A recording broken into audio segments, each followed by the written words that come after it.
अस्सलाम वालेकुम। बई मेरा मियाँ बीमार रहा, हूँ तबीयत सही नहीं रही। मेरा नाम आलिया है। मेरा मियाँ भी बीमार हो गई है।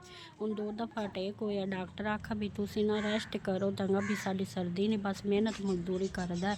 उनके बिना साडा घुमावन वाला कोई नहीं, बस सब्जी लैन दा मंडी चो छोटा जिहा बस काम कुम करते तो फिर कौन सानू कोल आटा कौन है। सब्जी सानू मंडी वाले देंदे ने। दे आस्ते असी बैठे हाँ। राशन ही रब दे सी। अस्सलाम वालेकुम।